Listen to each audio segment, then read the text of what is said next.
Welcome to the Pearls of Wisdom podcast, where we mix business, law of attraction, spirituality, and well-being with great guests and phenomenal stories. You'll hear hints, tips, and up-to-the-minute information on digital communication from an expert in her field. Pearl has some wonderful individuals in her networks, and she will be interviewing them all at some point in the future. Enjoy your listening.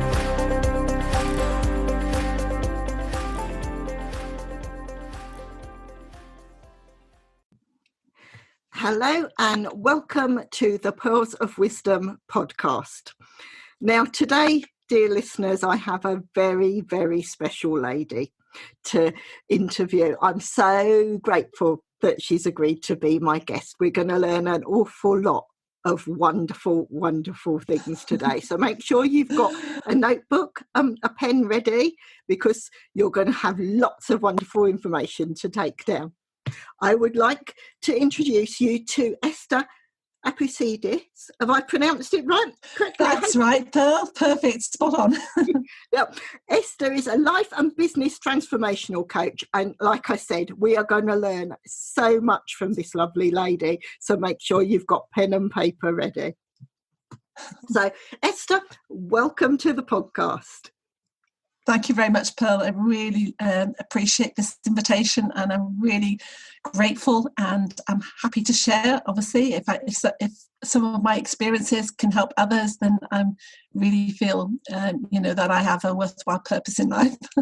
Well, that's I know with some of the posts I've seen on Facebook, and since we've been connected, I've thought, yes, I can see everything you're posting, I can connect with. Therefore, I know the listeners will. And I was so grateful when you said, yes, you'd be my guest here.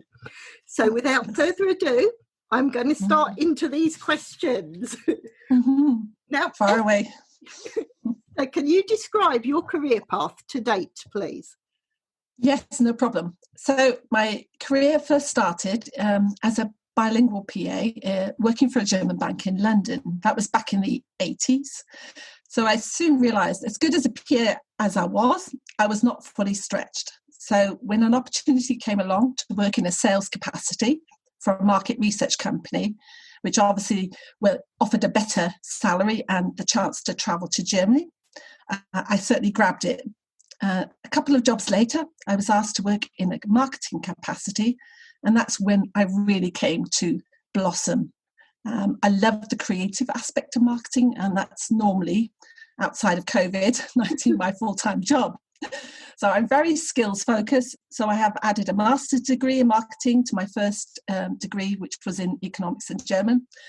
And I'm just about to complete my digital marketing diploma. My exam had to be postponed because of COVID, and it's now been pushed to an online setting, which will take place next week. So fingers crossed, that'll go all right. So I'm just actually revising because I studied all the content well over months ago, and have to refresh now.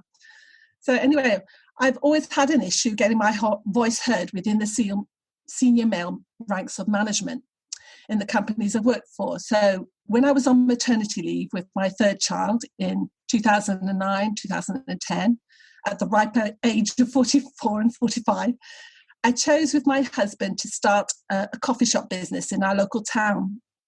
And I loved the freedom it gave me in terms of running my own show and making my own decisions. It was very successful. We picked up a number of awards, so much so that we made a decision to branch out to a second shop in the city of Cardiff in South Wales in the UK. So we thought our unique brand and style would set us apart from the huge competition. But in reality, it was a very, very different scenario. We struggled to get off the ground, to get noticed. We hired even a PR lady and did lots of social media marketing. Literally, we underestimated the time that it would take to get traction, and soon we're beginning to run out of funds. That was compounded by the fact that my mother-in-law in Greece fell ill. My husband had to rush out there to assist her. She was taken into hospital and then was diagnosed with Alzheimer's. So we had to entrust the running of the Cardiff shop to a virtual stranger, whilst I was still running the local shop in Blackwood in my local town. So my mother's health was also not the best, and I was constantly worrying about her in the background. So 6 months later, we made a really tough decision to sell the Cardiff shop, despite having invested pretty much most of my private pension in it. And we're talking a lot of money. It's about £70,000. So when I sold the business, I only recouped a fraction of what I invested. And for another year and a half, I continued to run the first shop. But during that time, I lost my mother and found it really difficult to focus.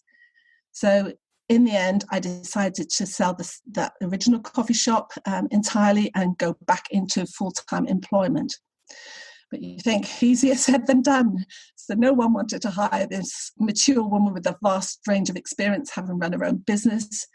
There was one particular job opportunity where I would have been an ideal candidate, and I ticked all the boxes. I chased the recruitment agency to find out why I hadn't been selected for interview, and the answer was categorically, you're not in a marketing job at the moment, and we have other candidates who can do the job equally well. So that stunned me. How can you discriminate against somebody out of a job? I knew there had to be a subplot somewhere. So fortunately, I inherited some money from the sale of my mum's home, the family home. So I had money to keep me going for a while. I also joined a network marketing company called New Skin, and I was suitably impressed by the galvanic spa demo that was done on my face. And I could see the rapid transformation, the rejuvenation just after one treatment. So that led to a decision to train as a beauty and massage therapist. So I did that as an intensive course in Bristol, running alongside a temping admin job at a cancer hospital in Cardiff. So that was pretty tough going. I was studying, or was actually in Bristol 2 days a week, getting up at 6 a.m. and not returning home until 8 p.m. And then 3 days at my part-time job for the rest of the week. And then on top of that, there was homework and assignments. But I got there in the end. And, you know, what I realized at the end of that course was that I enjoyed more the holistic aspect of therapies rather than the beauty side of it. So although I did enjoy the facials, I didn't enjoy the nail treatments and the makeup. So I decided then to try and get myself launched as a therapist, doing mobile treatments, but it was really, really hard to actually find and to retain the customers. They weren't terribly reliable as an income source. So, and that was before I knew all about energy alignment. So with all the self-development work that I did that went with the network marketing, it was no surprise that my antennae were up there, and my attention was caught by this on the sort of on the waves, as it were. I was literally energy alignment method came across my radar. So in 2016, I started a training program to learn the method, and then trained to become a mentor, which I accomplished 3 years later in 2019. So within a few months of completing the first stage of my EAM journey, which is the energy alignment method, so new job opportunities started opening up, and I had the choice of accepting between a part-time PA job to a medical director in the NHS, or to go full-time into a marketing role. So I use my energy alignment method, which uses the body as a sort of a dowsing mechanism, as it's called the body sway, to find out what was right for my energy at the time. So what was the right choice in terms of the next career step. So, and it was telling me to pursue the marketing job full time, which meant that I'd have to put my therapies a little bit on hold. So that was back in May 2017. So the next 2 years, I finished my EAM mentor accreditation, and also took a diploma in reflexology. This is all alongside a full-time marketing job. But I was really ecstatic when I did qualify, both firstly in reflexology in 2018. So I did all those treatments then on the side, alongside the full-time job. And I also started working for a friend who ran a therapy centre at the Holiday in Cardiff North. And then subsequent to the foot reflexology, I upskilled again in 2019 and learnt facial reflexology and the zone facelift system, trained by Ziggy Bergman, who's the reflexologist to the stars. So my friend decided in early 2019 that she had had enough. She wanted to switch to a full-time job in Avon, and I wanted to sell the business at the Holiday Inn. So I bought her out and relaunched it under my own brand, under my own name, Mind Body Oasis, back in April 2019. And I took on a therapist partner to help fill the gaps on the days and the evenings I couldn't work. So it was growing at quite a steady pace. That was until COVID-19 hit. So we had to go into lockdown, obviously. So the lockdown was beneficial for two reasons. So I was able to rework my Body Oasis website, designing and launching some new programs. So I have a special interest in sort of midlife transformations and life transitions. So I worked on a program called the Menopause Rescue and After 40 Rejuvenation. And the idea behind introducing those two programs was to incorporate some of the energy alignment method coaching that I've learned, and also to apply facial reflexology as well. And I've also then, since lockdown, the other thing is not just working on the Mind Body Oasis, I also developed then my Energy Transformations website. And the idea behind that was to launch my life and business coaching career. And so I set up a free 5 days training a couple of months ago, which covered a lot of things, about positive mindset, to how to market and drive traffic to your business. So I had really good feedback from that. There's quite a few people really interested. And subsequent to that, I signed up a client who was willing to work with me and collaborate with me on developing the course that I had it was literally just the concept in my head. But we're now in that process of developing that course, and I'm hoping to actually officially launch it then next month in August. And I couldn't have picked a better client to help me, to collaborate with me, because she's a consultant inspector for Ofsted and also helps further education establishments with their training programs. So she's really given me good instructive feedback on every single aspect of my course and program. So that's it, really. That's where I am today, Pearl. That was quite a whirlwind trip through my career. So I'm still on furlough from my marketing job, but I'm literally excited because not only have I got my diploma exam next week, but I'm literally in the halfway through developing this program, and it's really, my clients giving me really good feedback. And as I said, we're doing some sort of tweaks and revisions along the way. But yeah, really, really. And she just says, you have to take this out there. This is something powerful. She says, and I'm not even into module 2 yet, and it's a 7-module course. She said, I'm already feeling the change and the shifts in my energy, and also what's happening as a result, what's happening externally in terms of my circumstances and opportunities coming my way. So yeah, she's really, really enthusiastic and is totally embracing it.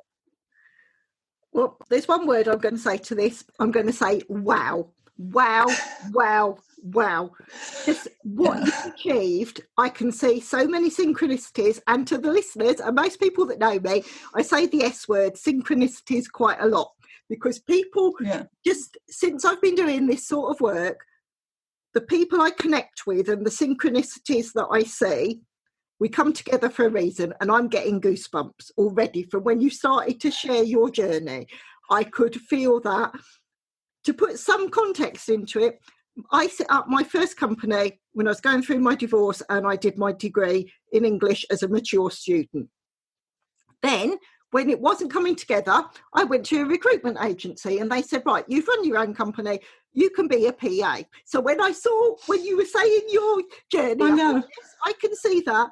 So I PA'd for some really large companies like Network Rail and things like that. And I'd go in, but my brain, I was used to being the director, not the PA. So when you were saying everything and you wanted to branch out, I thought, yes, I can connect in every single way. So listeners, I told you need your pen and paper. The amount of fantastic downloads you're going to get from this podcast is just phenomenal. This lady is special. I told you that. It's just wonderful. And listening and hearing the passion in your voice when you're talking about all these things, it's I mean, I can't wait to hear more. And like, for the listeners, always when I upload these podcasts, I put all the connections. So everything that Esther's talking about, her courses, her different websites, her Facebook groups and everything will be, those links will be there for you to follow through. And when you said about the group, now I'm a lady of a certain age. So when it comes to menopause, I completely understand it. And I get to things and I'll be waffling away with my sentences. And suddenly I think, I know that word, it begins with C, but I can't remember what the word is. So I carry on with my conversation and I suddenly hit this wall. And I think, I don't know what word it is. And I used to have a photographic memory. I could remember everything. So everything you're saying, I've got goosebumps again because I can relate and the listeners will relate to absolutely everything you say. So it's already, this is a brilliant interview. It really is. I am so excited to learn more. Oh, brilliant. Thank you so much. Yeah. I mean, a couple of weeks ago, I just thought from one day to the next, I forgot that I was supposed to show up at a networking meeting online. And I literally remembered it one day and the next day it was gone out of my head. And that's, I think it's menopause and it's like the hormones, crazy up and down. Yeah. It is. And the amount of women in high-powered jobs that I've worked with that have said that they will go into a meeting and then the emotions hit them and they feel like they're going to cry and they're in a male-dominated space and you're thinking, why do I feel like this? I feel perfectly fine. Why are these emotions coming in? And you don't, it's like when you're at school, they tell you all about the female journey, what to expect when everything starts. No one mentions what to expect when you're coming out the other end and what the menopausal symptoms are and what you can do to help yourself. So many different things. And the life and the business transformational coaching that you're doing, you've got so much experience to bring and help people. Like I'm saying to the listeners, grab this lady. As soon as you've got those links, reach out, because once this experience gets out, this lady's going to be very busy. So make sure you are at the front of the queue to make sure you can work with Esther. Now, from that, I'm going to go on to my next question. Now, I'm not sure if you covered little bits of it previously, but can you name 3 things that made you choose your current career and why? Well, as you can see, I've got almost 3 careers on the go anyway. So it's the marketing, the therapies and the coachings. So I'm trying to get to a happy, create a happy blend between them. Between the coaching and the therapies. So that's why I've been working on the Mind Body Oasis to bridge that, so that I've got both the energy work and the holistic therapies. And the idea behind that is that we work on the internal as well as the external. So it rejuvenating at a cellular level as well as, and an external point of view. And it's really great because when you do the energy work, and people say, you don't look your age. And I say, well, it is a combination of having good products and looking after yourself, but it is a lot around releasing, because believe it or not, when we have all these negative emotions coursing through our body, and it has, there's been a lot of research lately about, how our a nervous system and our thoughts and how that affects our nervous system and how that affects then the hormonal system and then also the immune system, and how when we have all these negative churning thoughts, how they impact the ability of our cells to repair and grow is phenomenal. You can't underestimate that. And then when you start working on lifting your vibration, lifting the energy, it actually does things on a cellular basis so that the muscles start, relaxing, so you have less furrows, less wrinkling, and there's a sort of like a spark in your eyes. There's a light, you suddenly the whole visage just lifts, and it comes from within. People say I'm literally on some of my Zoom calls, I'm literally shining from within, and that's a lot to do around the energy work. So I'm really excited about that. And obviously I love then the coaching side, because what I'm trying to do is marry both the life coaching with the marketing. So it's like helping women get traction in their lives, whether they choose to stay with their existing career or whether they choose, because I will then give them the training as well, if they decide to go it alone and to sort of branch out and set up their own business, whatever that may be, and we identify through working with the energy alignment method what that passion, what purpose is supposed to be, and give them clarity and direction, and then guide them with the marketing training. So you can see it's all sort of coming together, isn't it? It's like, yeah. That's when. As you're saying this, I can hear the passion in your voice. The listeners are going to hear the passion in your voice. And it does marry so well together. And more, when I started my spiritual journey, I was on burnout. I think a few people that have heard me say, yes, I do marketing in a completely different way to you. I do the digital comms side. And so I've been lucky enough to work with large corporate companies as a consultant and going, but I was lucky if I was getting 3 hours sleep a day. I'd literally go in, I'm Midlands based, I would go to Westminster 9 and Monday to Friday, I'd catch a 6 o'clock train in the morning and come home for 10 o'clock at night. I had no work-life balance whatsoever. When I started looking at the spiritual side, holistic side, and actually looking at working with energy, because I've had some experience from EAM, that's how I've met a lot of the lovely ladies that I've been interviewing on the podcast. And it's a completely different life. Like you say, you shine from within. And I'm going to say the S word again, the synchronicities, when people start talking about what they're doing. And for the listeners already, they can see how many things do we have in common, but we offer completely different services, but we're drawn together because of the things that we do believe in common. Commonality, yeah. So I like, obviously, the creativity and business development marketing, but I like the healing of therapies, and then the inspirational, motivational, nurturing leadership role of coaching. So it's like bringing all those, my passion, as you say, my interests all coming together and helping, transferring it to others then. Yeah. And like you said, with COVID, I know people have a sad story to tell as well, but you and I have a real positive. From a business perspective, we've regrouped, we've seen where will our skills lie, how can we help people? And going forward, I think this is the way forward for so many people. People are learning to work on themselves and seeing these different things, and everything you're offering is just perfect for that. And with the online courses, you work around the time you've got. If you're having to go, if you're going back to work, if you've been furloughed or whatever, that you can maybe do that on your commute to and from work. You can work on the online courses and help to really improve in so many different ways. This is so exciting. Yeah. It really is, Esther. It's brilliant. Yeah, but then it also gives people a glimmer of hope, because if they are out of a job or their security, their job security is threatened, there are multitude of opportunities, and it's then working on doing the inner work. If you're doubting yourself, if you're not sure or which fork of the road to take, that's when the energy alignment method really comes to the fore, and it really helps, really, really does. So, but it's just to give those ladies their hope, because we are so much more than we think we are. And I think that's the key message, really. It's just knowing that you have unlimited powers. It's just a question of diving deep going within, not looking outside for answers, but just going within, and you'll find them. Yeah. Oh, I say it again, listeners, you hear this on most of my podcasts, but I am getting goosebumps.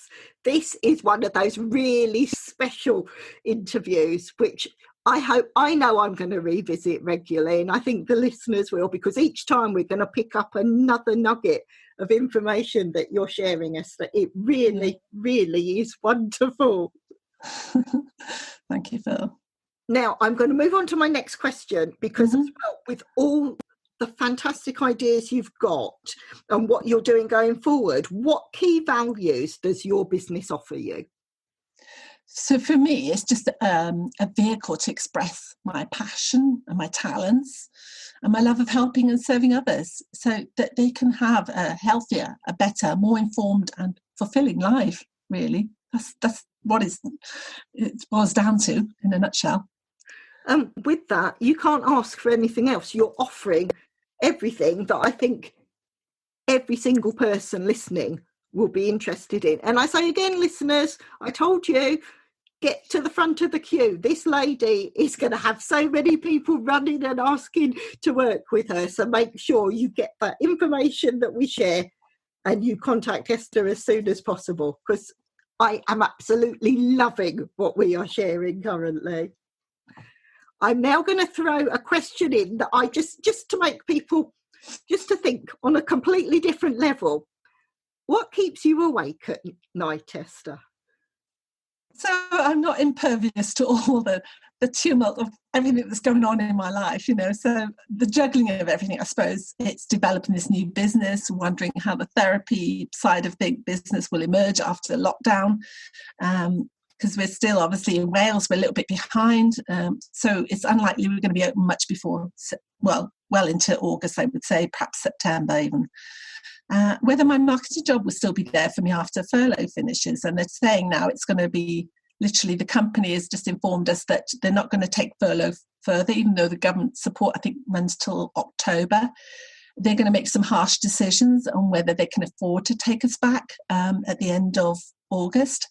So it all does depend on what they're fulfilling certain orders this month. And it's quite a high-tech company. They do sort of laser wire stripping. It sounds odd type of business, but they strip the insulation from wires to make connections, and their key market is actually the medical sector. So it's high precision, high quality, and it's like stripping wires that go into a catheter device that to actually go into the body to reset heart arrhythmias or to remove blood clots. So this is a high-tech machine. It's worth over $100,000, and we've got an order there, and the order's been sitting there since end of last year. A lot is riding on it.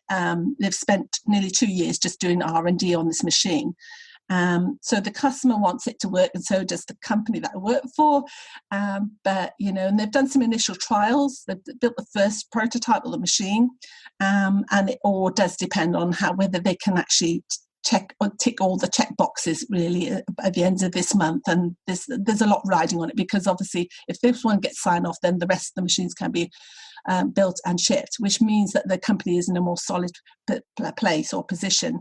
And that may mean that my job is secure. But if for whatever reason it fails, then that's it. Then that could mean that I'm out of a job. But that's the reason why I've been working behind the scenes now, working during furlough to develop obviously the coaching side of it, because I know it's been in the back of my mind for so long. I've never had the time to look at it, let alone start doing the actions. So and I suppose there's that silver lining in the cloud that COVID has given me, because it has given me the time to reflect, time to do the marketing on it, so that I've actually got this first client that can actually co-develop the course with me, and then I can do another launch next month. So I'm really, really, grateful for that.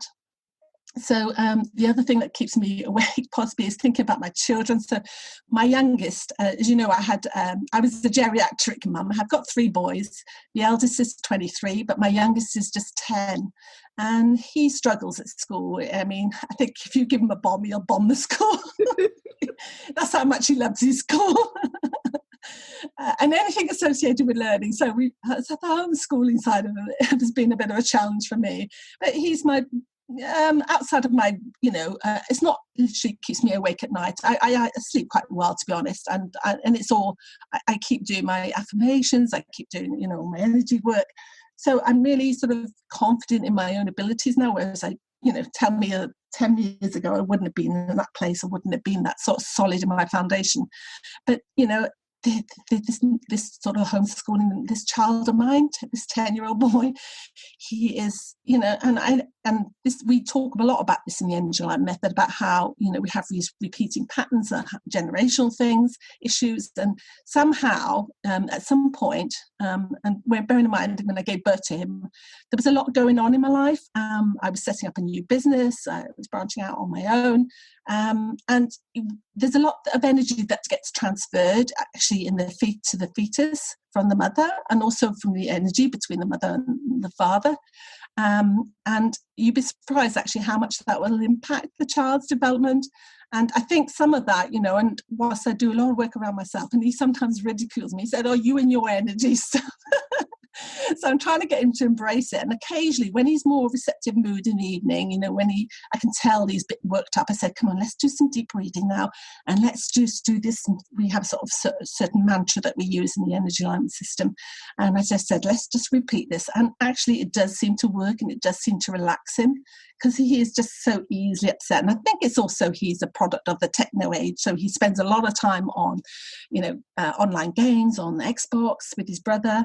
And that's his way of bonding as well, when he hasn't had the contact with other children, or with his older brother, who's at the moment in Austria. So he can actually communicate quite well. He's quite so vocal. But when you sort of take him out of that, and in the school environment, he doesn't say boo to a goose, So it's funny, that, isn't it? So, yeah, and so it's one of those things that just sort of I ponder on, and it does sort of keep me awake sometimes, thinking, what's become of him. But then I know I have to let go, because it's his life. He is in control, and as much as I want him to, and the thing is, the more you push something on somebody, the more they reject it and push back at you. So I've learned to sort of take a back seat almost, and just to let him find his own way through, find his own path, really. And I think that's all we can do, but just be there supporting him if he needs us, or he needs me. Yeah. Now, there was so much information you shared there. I can relate, again, synchronicities, people that I told you I mentioned that word, heard a lot. It will come back again and again, yeah. Both of my children, I was classed as a geriatric mum. My eldest is 29, my youngest is 26 now. And literally, some of the other mums that were giving birth at the same time as me, I was old enough to be their parents, literally, which made me feel, well, you can imagine. But I can relate to all of these things. And when you say about the marketing role you've got on with that company, now I'm going to put a massive shout out to all of my network that are listening here. I've worked with NHS, loads and loads of different trusts, and I've got lots of people that work in pharma. Now, if you've heard exactly what this company can do, you reach out to Esther and you see where you can help. Because I know my network is global, and we've got so many people that can help this lady and help this company. What the company is offering is going to help so many people grow within that medical arena. So please, again, as soon as you've heard this information and you've got that contact details, please reach out to Esther and see, because I know this is going to be a way we can help businesses grow, stay in business and help each other. So again, if we learn nothing else from COVID, it's that positivity post-lockdown that we can help each other. And so, yes, it's that people come together for a reason, and the things you're sharing, I've got goosebumps gone right up to the top of my head now, because there's so many ways that my network can help you as well. And if we hadn't have come together for this interview, we wouldn't be sharing that piece. We would have found that out. No, exactly. No. So with that, I'm loving this interview. I've got goosebumps on goosebumps. It's brilliant. I'm now going to move on and say, where and how do you work best? So to be honest, I love connecting to people, whether it's in person or online. And it's strange that, because I was in a lot of trepidation when I was doing my case studies for my energy alignment method, because I was told it'd have to be, it'd have to sort of throw the net wide and try and get as many different types of people in for our case studies. So it meant actually going online to doing Zoom sessions. And I always thought I was always a better person that could, do perform better in person, face to face.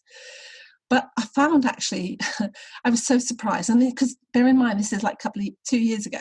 Now Zoom is everywhere. but I was doing the Zoom sessions and I had to record them, obviously to do my own self-critiquing, and then also as evidence when I uploaded it to the site, to the assessment site. So and I actually loved it. I loved the actual online environment, and it did really work well with the energy alignment method, surprisingly, because I always thought there was going to be a problem trying to get the body, see the body sway and things like that, and just gauging their reactions, what's happening in their face, what's happening in their physique. But actually, a lot does come across online, and I that did surprise me. So so I'm both happy in the therapy room with sort of contact therapies, but also on the home computer doing Zoom on client sessions. So, and I've done a couple of those now since on lockdown, and and what I do is then record them, I give back to them, and I feedback some, give them notes and things like that. But for a lot of the part, if one session is not always enough, especially if they've got sort of deeply embedded problems, issues, and past stories and histories and patterns and lots of entrenched beliefs, that does take time to shift, because it's like the way we do it in the energy alignment method. You're probably a little bit familiar with it through Stephanie, but we sort of it's like an onion. We peel back the layers and eventually get sometimes to the core, and then once we've hit that, literally everything disperses, and suddenly literally you can see them, their whole body lifts in a way. They feel lighter, because that's what happens when you move out of heavy energies, because you literally feel burdened and weighed down. So it affects you physically, but when you actually release all the negative stuff that's churning inside you, then your body starts, you hold yourself better, and through holding your body better and more upright, and when you have a spring in your step, then actually the cells start really sparking and becoming more invigorated and alive, and work better, to repair and to heal. Yeah. And I can relate. The first EAM session I did was an online tush event, and there was quite a few ladies on the call. And the first day I had a reversal. My sway didn't even recognise my name.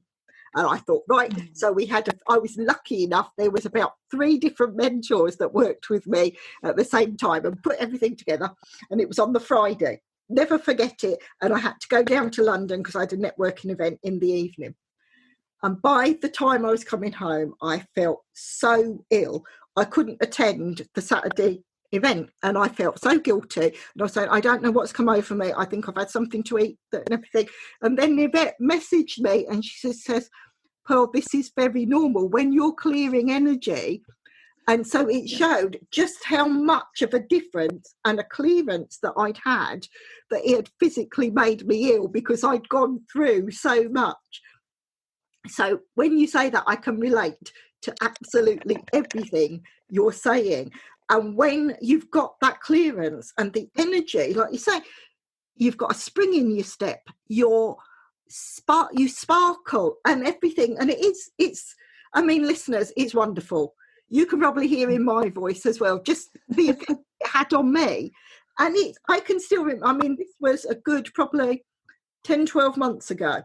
And I can still remember exactly how I felt and the results afterwards. And it's just brilliant. It really is. Yeah, I mean, we get taught that anyway as a therapist, a holistic therapist. There's always that healing crisis. So it could actually, your symptoms could start deteriorating before they get better, but usually it's only a short blip, a short dip, and then you come out the other side, and literally you then just off the scale. Then you really are in, post healing phase. So yeah, and you really are invigorated, and yeah, everything is wonderful. I'm going to move on to the next question, because I think it's actually going to help where you've said about how you work best. What tools do you use that makes your work life easier? Well, obviously, I'm all about the marketing side of things as well. So, so to promote and operate my business, so I actually have I had a lady set up my Mind Body Oasis website last year because I literally didn't have the time, and it was set up as a Wix site, and I regretted every minute of having a Wix site. Because previously I had a WordPress site which I did myself, which under my old brand called Age Defense, which was a mobile brand. And I thought as soon as I had the opportunity of lockdown, I started then getting everything back onto a WordPress platform. So I've actually opted for the Divi themes, and it is a bit slow, but it is actually amazing. And it's a really creative platform, and it is really easy to use. So I recommend that. And also I've been working with a Canadian lady called Netta Talmore, and she's so good on the tech side. So my websites are hosted with her and her team, and her service is second to none. And I think that's why she wins so many clients, because she does a Loom video. Whenever you get an issue, you'll log it on their website. There's a support call, goes through their Zoho system. I think it's a CRM system. And then she'll come back to you and give you a personalized video, a walkthrough of your issue and trying to fix it for you or show you how to fix it. Because she's very much an enabler. So she'll show you how to do it. And then it's just so easy. She explains it so clearly and succinctly. So that's why I'm a big fan of her. And I always recommend her to anybody. So she's introduced me to MemberPress. So that's the platform for my course now, and because it's Divi in Divi mode, I really get it, and I find it easy to customize and to create my own lessons and things like that, and it is really easy to use. So then I also use an email service provider called MailerLite. I moved from MailChimp with my therapies business, and I moved transitioned that over to MailerLite once I started using MailerLite for my energy transformations business, because it is just, there's more functionality on the free version than MailChimp now. Canva is another tool I love to use because it's a really easy to use graphical tool. So I create my freebies, my downloads on there, and also my social media posts, a lot of them. Fabulous. And it's amazing. This Australian lady who set up that company is absolutely phenomenal. Deep respect for her. So Buzzsprout I use for my podcast. So I started doing my own little podcast series. Is very much not interviewing people, but that may come at a later stage. So Pearl, you can reciprocate and perhaps be a guest on that. But at the moment, I'm doing my own little, because end of last year I started writing around the theme of power talks. So I then created podcasts out of that. So I've done 4 so far. So I've done the power of our thoughts and the power of our words and the power of surrender, which is a really big one for me. And I think that's been my biggest learning curve, surrendering. The control, the head energy, letting go and moving more into the heart space, being more intuitive, being more and just relying on my creativity and my connection to source, really. And then to Alexa, so I do use Facebook a lot, in the knowledge that a lot of my target audience is there. 2 other areas I've yet to further develop are LinkedIn and Pinterest. So Pinterest, I think, is quite a good one as well for the female client base, and I think it has a lot of untapped potential. So in terms of other things, I use Google slide decks, so for presentation material, and I use Excel obviously for my accounts and for planning and scheduling posts. Yeah, so that's it really. Those are all the tools I use, and Zoom of course, to do my record my EAM sessions, and also I use it obviously to network. Yeah, it's great. So it's amazing what's available free. A lot of this is free. And even you don't need, and ladies, if you're thinking about sort of setting up a business, you don't need a website. It helps obviously in terms of getting you found, but you don't necessarily. You can work with just the social media and with Google Apps. Really, honestly, it's so simple, and we don't. And again, if you've got time, it depends. If you've got time, the organic growth takes a bit more time. But if you've got a bit of money, you can throw it out some adverts, social media ads, and that will get your visibility improved. And, you start building your authority as well. And away you go, really. A lady after my own heart. When everything you've said there, Yes, I host websites. I've worked with WordPress. It's probably my favourite platform. I mean, I have produced a few other sites that people might recognise, like GovUK and things like that when I've worked with some of my corporate clients. But yes, I will go to WordPress every single time because, like you say, very intuitive, very easy to use. If you want a different plugin, you can add different things and just search with that. And when you say SEO, this is where you and I, with the marketing background, it's intrinsic, actually showing people that you don't always need to pay to promote your work. If you can use the right keywords and those tools and use that in your content, yes, organic growth, they used to say it would be 3 months as opposed to instantaneous with a paid advert. But if you add social media to key search terms, you can still get first page of Google within a week. And that's where I use my networks to actually amplify messages to get you first page of Google within a week, and just seeing how to use it properly. So yes, everything you've said, and my podcast is on Buzzsprout as well. I think it's brilliant. It's one of the easiest platforms to use. So I will make sure, listeners, all these links are going to be on the description. So make sure that you're following Esther's podcast as well. Yeah, and I do a lot of networking online now, lots of doing some calls, and there's a group there, and I got to connect with a lady who does the yoga retreat place in Turkey. And she's on a really special mission because, she was a sufferer of psoriasis, and it's a really horrible disease or illness, it affects a lot of things. And she has got her own support group, Facebook group, and she then, I don't know, I was talking about podcasts, and she said, how do you go about doing that? I said, it's so easy, just get on to use this tool. And then she did her first podcast, and she gave it to me to sort of, listen to. I said it was amazing, the story, because she shared a story as well, and it was so powerful. And I said, this is such a powerful medium to get your message. And she shared it then, I think, subsequently in her group. And I said, that's the start, just carry on. You've got so much inside of you, you just need to open up and share. And then there are these, and it's free, you pay after. I think it's 3 months or something, you get it sort of hosted there on the platform. But if you want to carry on and keep it there and not have it come down, then you just pay. It's not very expensive either, I think, on a monthly basis. Yeah, I totally agree. And when you say psoriasis, my late mother had psoriasis as well. So when you talk about that, I can connect in that way, because she was so stressed and it impacted her whole life. And where you're saying that the lady that you follow and everything, there are so many ways now that can help and build. And so again, the synchronicities and how you can connect with people and say, I know how you feel. I felt the same way. This is how I got through it. And I'm getting goosebumps again, because it's just, there's so many connections that we didn't know we had until we started this conversation. It's just brilliant. Well, this lady does a lot with, obviously she does yoga, but she does a lot about the positive mindset, and it's how you can potentially self-heal, just by changing your whole perspective on your life, Yeah.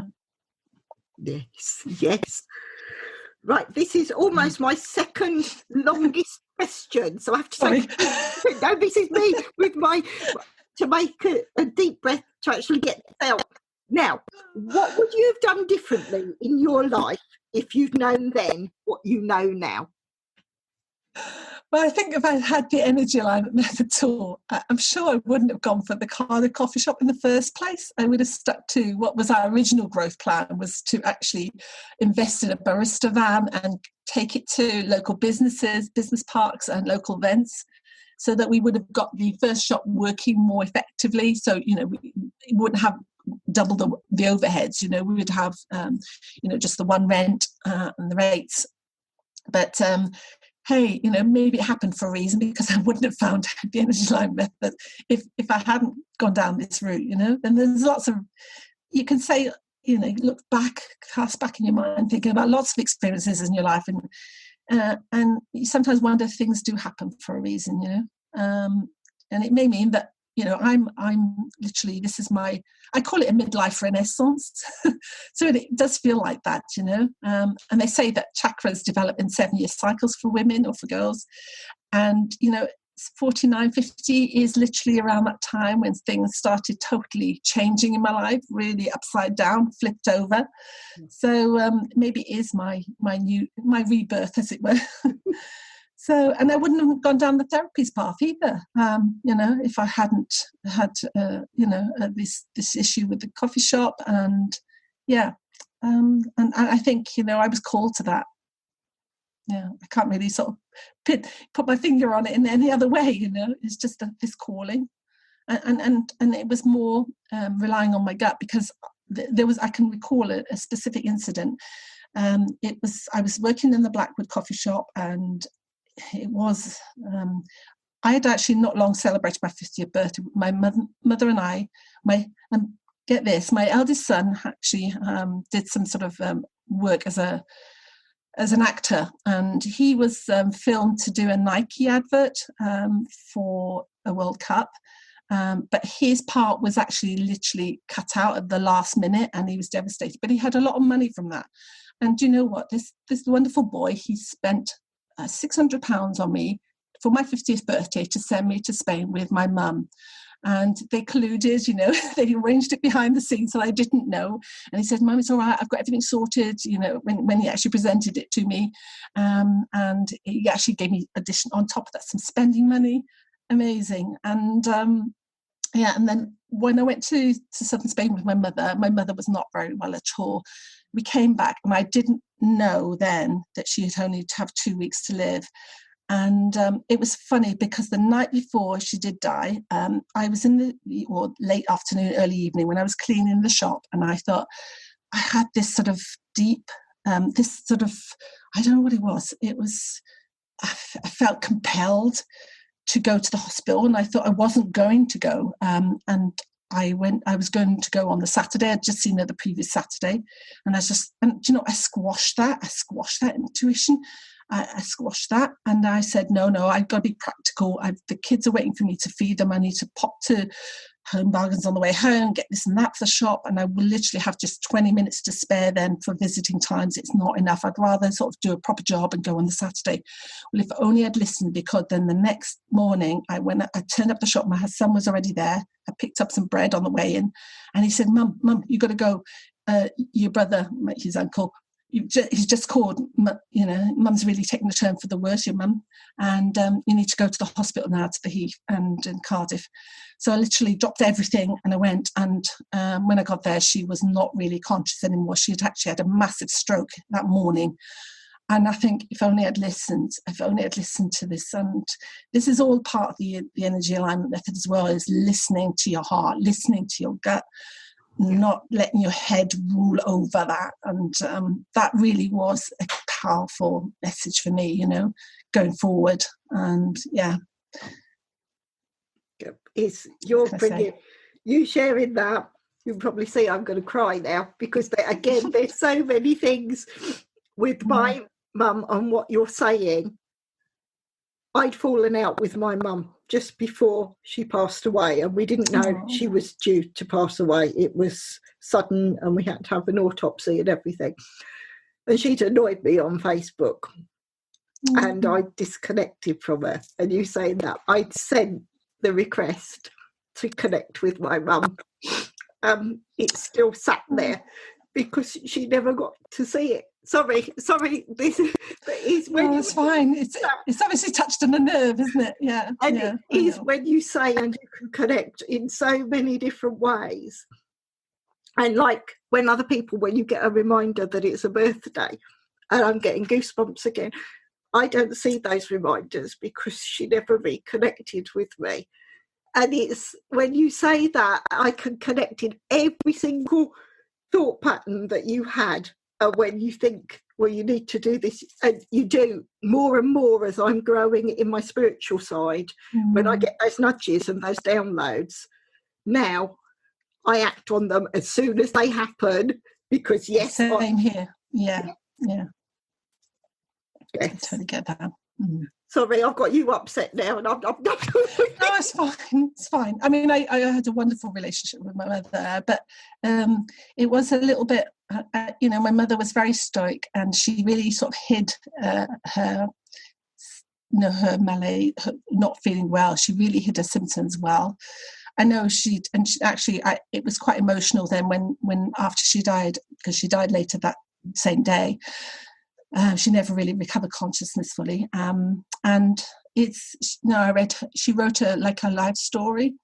And it just, I find it difficult to find the words, but,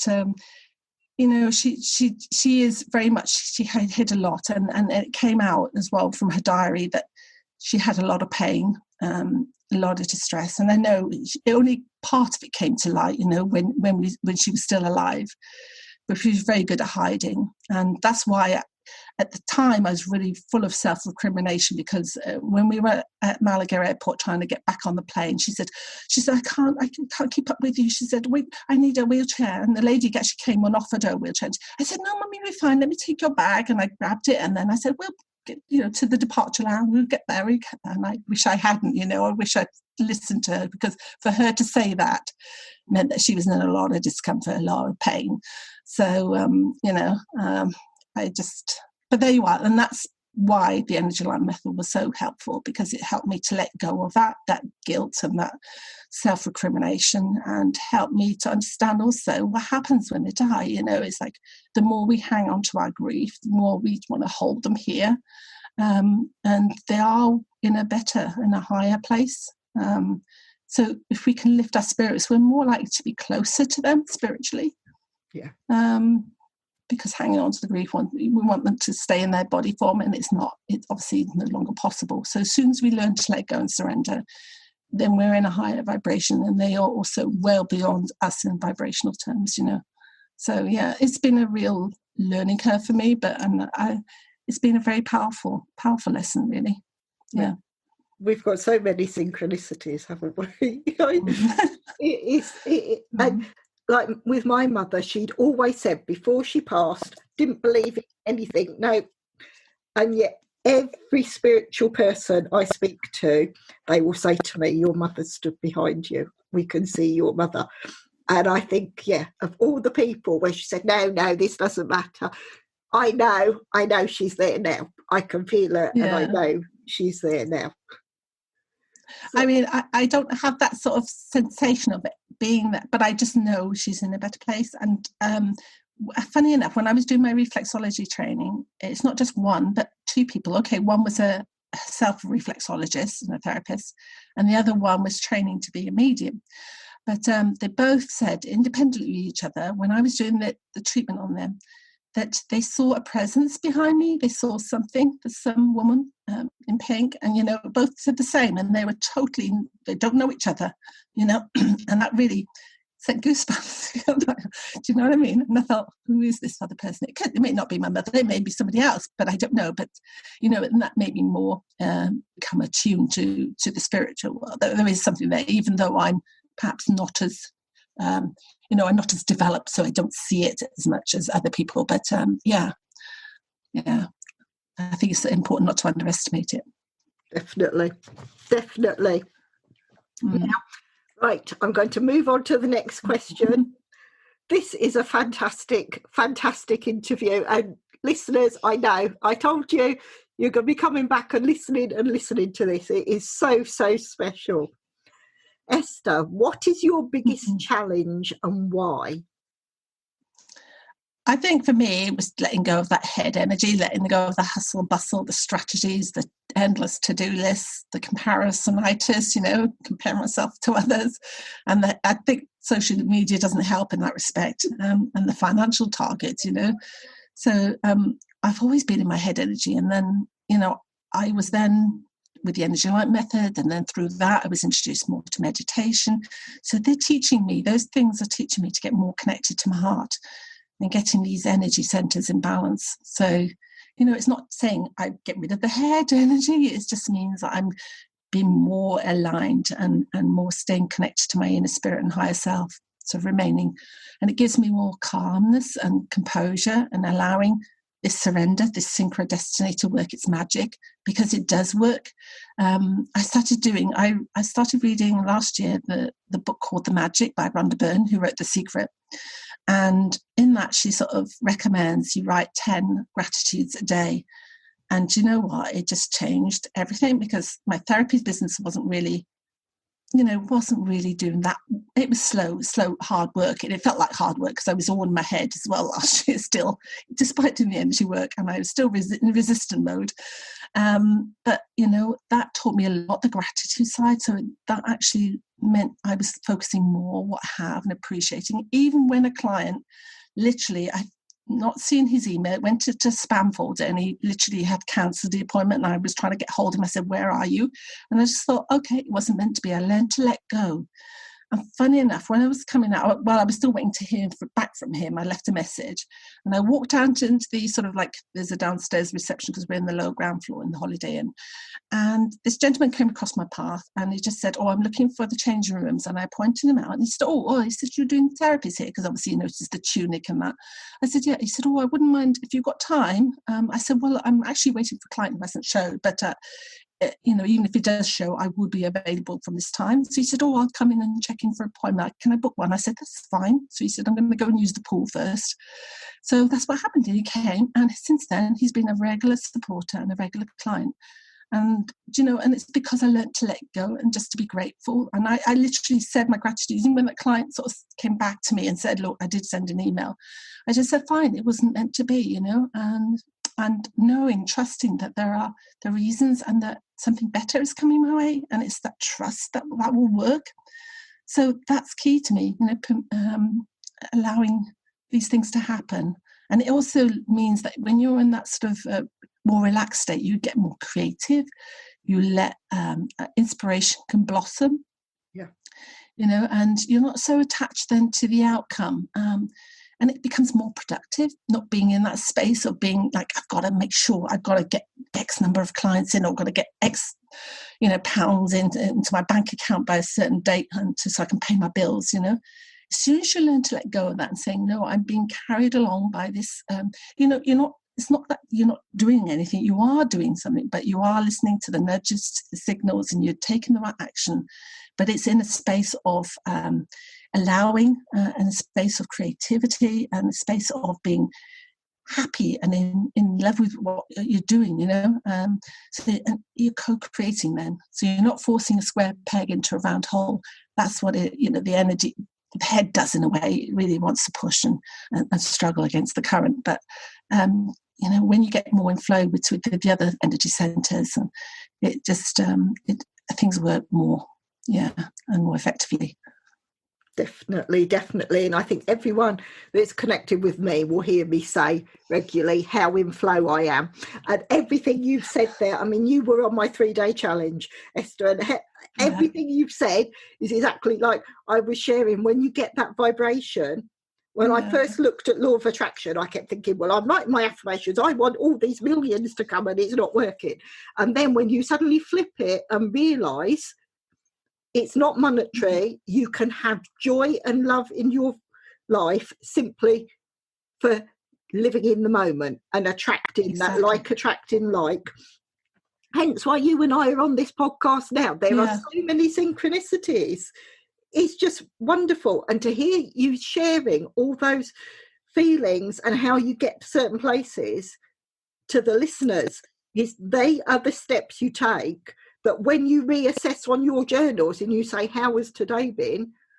I can write perfect. I wouldn't change anything because it all just fits and it works. And it's so lovely to hear you saying all those things, because again, I'm saying the S word, synchronicities, so many of them. Definitely, yeah. Because the money will come. It's just that you've got to be in that flow state, and it's then not being attached to the money, not being attached to that, being attached to your to the love that you want to give and share and to experience for yourself too. That's the key. Yeah, I think as soon as I flipped as well, how can I serve others? How can I help others? And by helping others, I reap the rewards. and to actually see that. And that's the way I work. I will automatically, when I do the podcast, it's so that I connect like-minded people together. And that's why I started doing the interviews. Because when I first started the podcast, I thought, like you were saying with your podcast, oh, I'm going to share all these knowledge, all my nuggets of information. And then I thought, what I seem to be good at is sharing other people and connecting other people and seeing. So it's the guest side of this, the interviews, that is really building my podcast. And from that, yes, completely changed track in what I was doing. But it's for the better. It's for the better. And everything you're saying, I can connect with in so many ways. Right then, I'm now going to go to the next question. Now, I've been told a few people have said it's very, very ego-centered. So I apologise for that. But at the time, it's just so people get to know the guests I'm interviewing. But Esther, how do you want to be remembered? I think, it sounds a bit corny, but just transforming, uplifting as many lives as possible, even if it's just one other, that will have the ripple effect. And being loved and respected for allowing others to see and express their full potential. That for me is very, very rewarding. Yeah. And I think, well, listeners, from everything Esther's shared so far, you are delivering on that in every area of your life and everything you're doing. Most definitely. Thank you. Right, I'm now going to move on to the next question. As a child, what did you want to be, and how close to that dream are you now? I was going to say, it's going to make me laugh because it's so far removed from it, actually. So I had no notion of what life would be like as it is now when I was a child. So I wanted to become a ballet dancer, but my body wasn't the right frame or the right mold for it. So I struggled with flexibility and strength, particularly in the ankles. And I then severely sprained it as well in my late teens.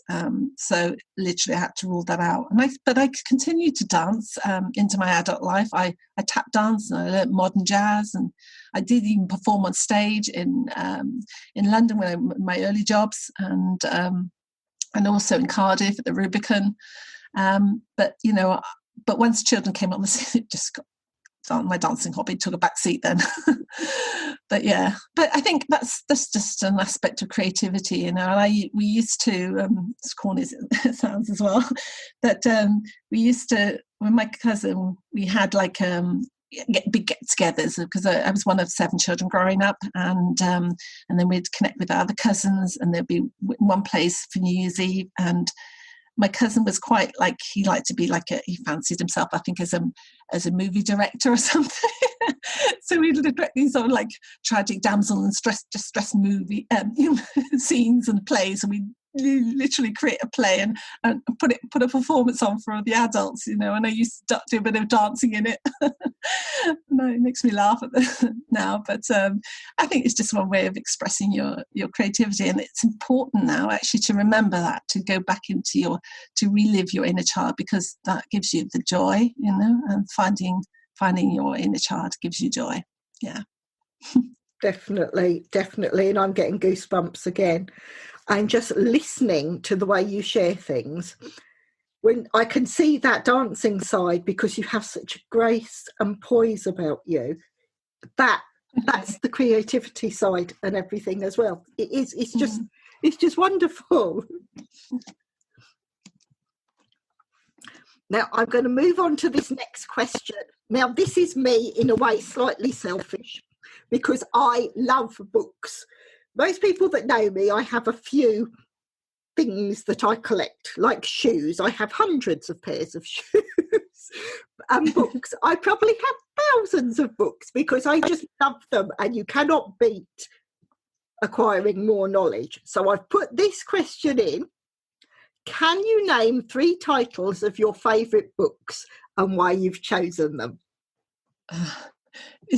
It was a really hard question for me, because I have so many favourites, and I'm an avid reader. Literally, a couple of days ago, I had 3 books on the go, and I've just finished the one and I'm midway through two of them. And one of them is called Yogi, the Autobiography of Yogi, and the other one is called The Field, all about the quantum field. So it's quite scientific, actually. But in terms of my favourites, so I had to think long and hard about this. And I would say one of them is The Power by Rhonda Byrne. Many people talk about The Secret, but I find listening to The Power on Audible, because it's with her own voice, is absolutely amazing. And it truly uplifts me every time and really fuels my burning desire to go on this mission of uplifting the lives of other women, especially those at a midlife crossroads. So another choice is Think and Grow Rich by Napoleon Hill. And this was introduced by my a blind mentor from New Skin. And I've got a lot to be grateful for in terms of, she led me down this path of self-development. But this is a fantastic book. It sort of straddles both the business and the spiritual. So he talks about, having a mindset group, or a mastermind group, and where he brings in deceased leaders and things like Abraham Lincoln and all that. But he literally consults with him in his head. What's the best choice? What should he be doing? How can we crack this problem and all that? But he covers so many business and mindset strategies, and it never seems to date because it was written quite a few decades ago. It's a very, very good reference tool. My third choice was a toss-up between two, and I struggled on this. One was The Power of the Subconscious Mind by Joseph Murphy, and the other one was The Magic Path of Intuition by Florence Scovel Shinn. Now, not many people know her, but she's like a Louise Hay author. So they're both quite spiritual books. The former, it beseeches us to tap into our subconscious mind to find healing on all fronts. And the other one, The Magic Path of Intuition, it's because it is a beautifully illustrated book. It's lovely to have in your hand. It's a hardback, but it teaches us to let go, and that was my key lesson in life. I think is learning to let go. So, as I said, it's a path I've been on for the last few years, and treating us to surrender to the powers of being rather than doing. So that we can be one with the universe to manifest. Yeah. That they are brilliant. And I'm getting goosebumps again. Because when you talk about the power, I completely agree. I prefer the Power to The Secret, and I've got it on Audible. And just like you, when I want to boost, I will listen again. I've recently joined a book club, and I was asked to choose the first book, and I chose Rhonda Byrne, The Power. No, why? Oh God, another synchronicity. It is. And when you're saying that, and the goosebumps and Napoleon Hill, yes, all these things are for very similar reasons. And it is. Yeah. It's so. Now, the last two books, I haven't read those, but now I'm going to, because just in your passion in them and what they cover is exactly where my journey's taken me. So yes, and this is why I love adding this question, because so many things come through, and there are a few topics and subjects that everyone's picking up on, and to see and like the connections, like we said, the synchronicities with this is just wonderful. And again, listeners, we couldn't get a better guest. I mean, the way, the interaction, and where we're learning more and more about each other as well, and where there are so many synchronicities. And I just absolutely love the information you're sharing. So for that, I'm saying thank you. Thank you. Thank you, Pearl. Yeah, it's been wonderful to share. Yeah. I'm now going to move on. This is where I add the question, because of where we've spoken with the books. Who would you say are your key influencers, and why? Well, I've got a lot to thank for my mother. I mean, my mother was really a bit of an idol for me. She really was so selfless with everything. And, at her funeral, she said she didn't want eulogy, but I think the deacon couldn't resist saying how wonderful she was. And she had so many friends turn up, and, it was just a wonderful tribute. We had a wonderful sort of farewell to her. And she's taught me how to be resilient, resourceful. She had to support my father again through some very sort of from troughs as well as peaks. A lot of those were, when my father was very ill. And it was, again, he made a bad investment. It seems like a recurring pattern, doesn't it? He invested in a property development just outside of in Miskin. At the time, he was rebuilding some sort of farmhouses to sort of upmarket houses, cottages almost, for Bosch clientele, for Bosch, sort of German middle to senior management that were coming in. And this is in South Wales. And what happened was he was badly informed by the solicitor who was completing the transaction on the purchase of the property, but he didn't know at the time that the access road was not available. It was privately owned by a nursing home nearby, and he couldn't use it, and there was this big legal battle. And we say now that that's really what caused his, the cancer. I mean, I think it may have been underlying anyway, because he's had a lot of stress in his life. But I think that was just literally the nail in the coffin. And it was a long legal battle, which the bank then, after my dad's death, took over, because, our family home was actually used as collateral. So my mother had to deal with that and the likelihood that we may lose the family home. And but the bank actually persevered and actually did win against the solicitor. So they won the money, and then we actually were able to keep our family home. But, she'd been through so much, and she was always there. She sort of started working for my dad actually as I think 20s as a PA, as a secretary. My dad had his own, he's always been an entrepreneur, and he had his own sort of laundrette business in Düsseldorf in Germany at the time. And my mother was German, so she didn't actually she went for an interview but didn't accept the job because she said it wasn't enough money. She was worth more than that. Good for her. Which is brilliant. But then he took somebody else on, and it was a disaster apparently. He called her back and offered her more money. And that's when a love of, they fell in love. And but she stood by him, and she's been his key right-hand man, and helped him through all these various business endeavors, and has raised us, a big family, managed to always put food on the table. And considering we're a big family, I managed to do all my dancing lessons, I had piano lessons, same with my sister and one or two of my brothers.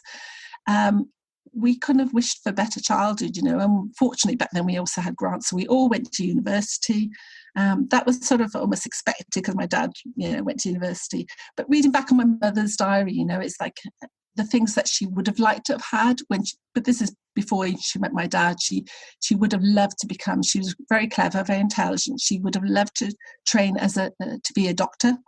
But the money wasn't there, and we're still talking about rationing after the war and things like that. And, there was that emphasis on trying to get into work positions. So she studied secretarial, did secretarial studies and went into work as a secretary.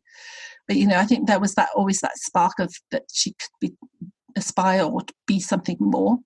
But I've always never forgotten that. So she's been a real sort of somebody to look up to, and the reason why I want to sort of succeed in what I do is because I owe that to her to carry on and to fulfill, what my destiny is and what maybe she may have been. But then again, she said, I was happy being a mother, and I've got wonderful children, and for that I'm very grateful. And she was always very grateful every time. And whether that's due to her Catholic upbringing, I don't know, but, she was very much a role model for me. So another influence I would say is, funny enough, it's my network marketing upline, Bridget Long. She was the one that also introduced me to Louise Hay at a time when I was struggling to go down this path of network marketing, and it just made me realise that this was not for me necessarily, and it took me down into therapy, down the path of therapy training, and I really haven't looked back. But she's still coaching me now. She's still teaching me. I'm still part of a group of hers. So she talks a lot about, again, connecting to the breath, connecting to the stillness within to find the answers. So she's really key. Yvette Taylor, who's the creator of the Energy Light Method, she's an amazing, charismatic speaker, and she knows so much about energy. She's trained as an acupuncturist. She's also a marketer. So she, I learn a lot from her too. And a more recent influencer, I think, is like the Deep Lifson. You probably don't know them as a couple. I don't know when you do. They do the European Transformational Teachers Gathering every year, and this year it was actually online. I couldn't go last year because didn't have enough time. I was still finishing my accreditation as a mentor for the Energy Light Method, so money and time were an issue back then. But I've been on the Transformational Gathering now this year online because of COVID, and they're both very spiritual people, and they teach me to connect to the present, to the now, and just being truly present. And with so the husband, I did also he has an Ignite speaker training course. I did that last October. That was really, really, and I thought first of all he's going to do a lot of talking, but actually I learned a lot. And now next year I'm due to do a magical writers retreat with his wife Eva Andrea. So I think she's Danish, but they both live now in Alicante in Spain. But she is magical. I just love listening to her. It just makes you think, oh yeah, I can be creative. I can be more. She just inspires you to be like that. Yeah. So lots of people. So I'd rather sort of choose people that are connected me on a personal level rather than sort of like big, like Nelson Mandela, or Gandhi or something like that, because the people that have really contributed to my path have made more of an impact in a way. And again, this is where it's so lovely, where you've said most of my guests, when it comes to that question, I think every single one has mentioned a family member. And it's lovely to see that, because it shows what we learn, what the generations teach each other, and having that connection. And all the people you've spoken about, most of them I know, but the last two, yes, I will definitely be finding out more information, because again, your passion when you're speaking about them is coming through, and I can get goosebumps and chills with certain areas, and I'm thinking, yes, I need to connect with that person, because I'm being guided that, yes, that's the person that I'm going to learn and grow from. So thank you. And listeners, all the information that Esther is sharing, this is pure gold. This content is just brilliant. Thank you. I'm now going to move to the longest sentence question that I've done. So I have to take a great big breath with this one. If you could share a great meal with anyone, alive or dead, what would the meal be and who would it be with? You know what it's going to be? It's just a simple meal of unleavened bread and wine with Jesus, believe it or not. Oh, that's wonderful. I've got goosebumps from that. It's just perfect. Absolutely perfect. And when you say that, when I asked Kathy Tatchell, again, she's EAM lady. I'm not sure if you're connected with Kathy. I don't know her, no. When I asked her, she said she'd want to speak to God, that she'd like to have that conversation and share. So everything you've said, I can so relate to, and the synchronicities, I'm getting goosebumps because it's so special.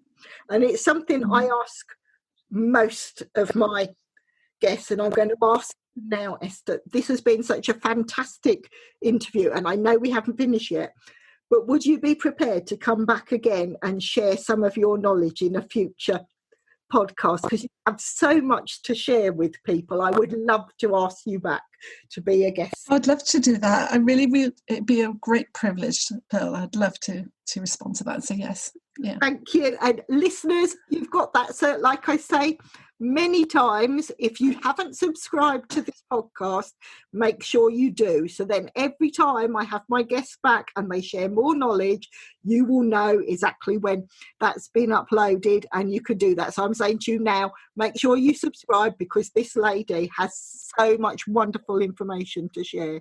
And I am so excited that you've said yes to coming back, because there is so much that we still need to learn from you. Thank you. Thank you. Now, I can't believe it. This time has gone so quickly. I've loved it's flown, hasn't it? It has, and I've loved this interview. These last two questions is when you get to shout about everything you're doing, so we know how to connect with you. Esther, what services or items do you offer for your clients and customers? So as a therapist, it really is to offer rest and healing to my clients. So, especially in this very stress-based environment, the modern world.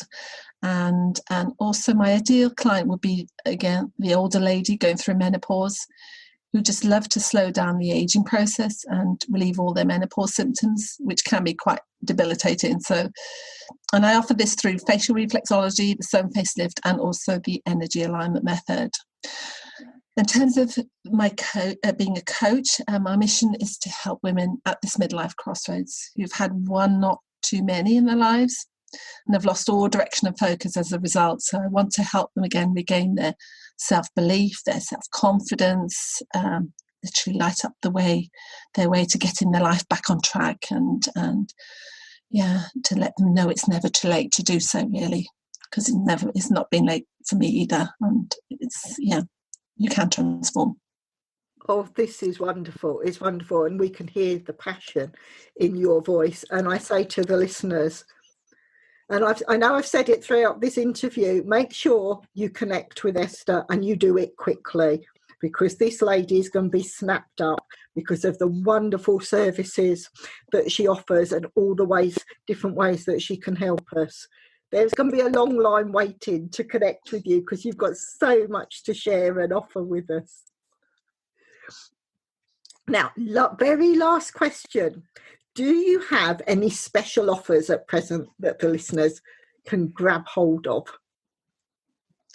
So at the moment, I'm offering a free energy alignment method session. So especially if you're feeling stuck in life and at a crossroads and you don't know which way to go, but you know deep down that you were destined for something more. So if you want to avail yourself of this opportunity, just get in touch and I'll give the link to book it.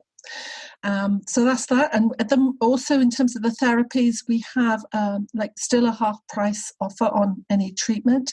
If you want to, obviously it will depend on where you live, but if you're in the South Wales area, we're hoping to reopen in September at the latest. We will be offering initially just the foot reflexology and the back massage. But we are offering that half price if you pay for it now, and then we'll give you priority when you come into the spa. And that's another advantage. When you book a treatment with us, you get access, assuming that the hotel will permit it. I mean, we're not quite clear yet. We haven't had instruction from them, but prior to COVID, every client that came into to us for a treatment could use these spa facilities. So there's a pool down there, there's a small gym, there's a sauna and a jacuzzi and a steam room. So that's all thrown in. This is absolutely fantastic. And I say to the listeners again, all of these links will be shown in the description, so you can go through and you can connect to Esther in all the different ways and get to use her services and everything. And it's just wonderful. And I'm going to say that shout out again to my whole network. If you're working in the medical sector and there's ways that you can help and connect with the companies that Esther is working with, please just reach out, because this is going to be fantastic ways that you can work with people going forward. And it just leads me to say thank you. Thank you so much. This has been one of my favourite interviews. You are a fantastic guest, and I am so glad that you said yes, you will come back, because there's so much that we can still learn from you. So just thank you. Thank you, Pearl. It's been an honour to be on your podcast, and you've been wonderful host and a wonderful interviewer, and I was able to share my sort of learnings, and then hopefully some people, you've got something from this. I truly hope so. Yeah. Thank you. Okay. Bye then. Bye. Thank you for listening to the Pearls of Wisdom podcast. We hope you have enjoyed the content shared. Please share with others who would like to enjoy these interviews and discussions. If you would like to support the podcast, please follow the link in the episode description. If you want to be a guest on the show, reach out and let's discuss next steps. Until the next time, enjoy your listening.